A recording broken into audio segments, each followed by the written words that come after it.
Ay. Dito po ba'y bawal yung motor, sir? Ay, nakakalimutan. Nag-waste lang po ako, sir, ngayon eh. Sinundan ko lang po yung waste. Pero alam mo, bawal ang motor dito.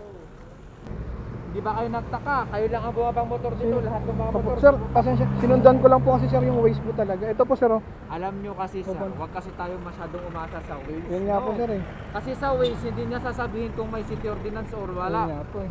Sir, Hindi yung yun nga po, talagang yun. Alam nyo sir, yan kasi ang pangit kasi sa atin mga Pilipino eh. Opo, sir, Umaasa kasi tayo sa gadget eh. Yun nga, No? sir, eh. Kasi po, Pwede naman tayo magtanong doon. hindi po kasi taga, sir. Pasensya na, sir, Kaya pero nga po, kung hindi kayo taga dito, mas better pang magtanong kayo. Pasensya na po, sir. Hindi yung umaasa kayo sa gadget. Pasensya na, Kasi sir. hindi lahat ng mga nandyan sa gadget is alam niya Opo. kaysa yung tao. Yes, sir, opo. At saka yung talagang nahuhuli dito yung mga talagang Yun nga, turista. sir, opo. Kasi hindi sila marunong tumingin. Una, tumingin ng signage. Opo. Hindi sila marunong manood ng balita. Opo. Kasi ito sikat to dahil sa MC Van. Yes, sir. Pangatlo, matagal na po ito sir, hindi po next month ay last month Yes, lang sir. na ipatupad. Opo. No? Opo. Makiusap lang po. Alanganin pa tong lisensya mo ah.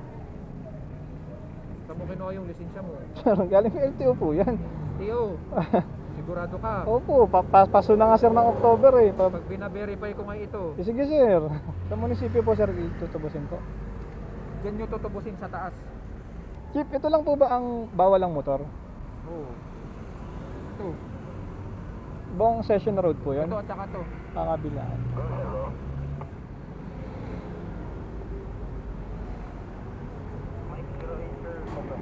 Oo. Para wala ka masabi, sir ah. Oh, nakita mo, MC Van lang ang kuan mo, ang Sige, Chief. violation Salamat. mo. Salamat na po. Pag sinabi ko kasing bayo lang ang magagawa ko sa'yo, totoo yung sasabihin ko. Tama ba yun, Chief? Talaga dagutin nga. Pwede dyan.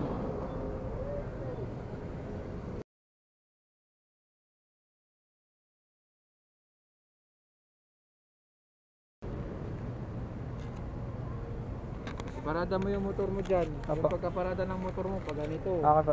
Ikaw sir, bantayan mo yung motor ni papa mo. Pagbabayaran mo sir, mag-cross ka dito. Apo. Dire-diretso yung mga doon sa pinakataas. Apo. Yung kalsadang pakurba, pa-right. Apo. Pagka-right mo, may makikita ka police station. Apo. Sa ground floor niya, may bintana doon nakalagay Baguio City Treasury Office. Apo. Bayaran mo doon, pagkatapos mong bayaran, bumalik ka dito, i-release Ah, yung sige po.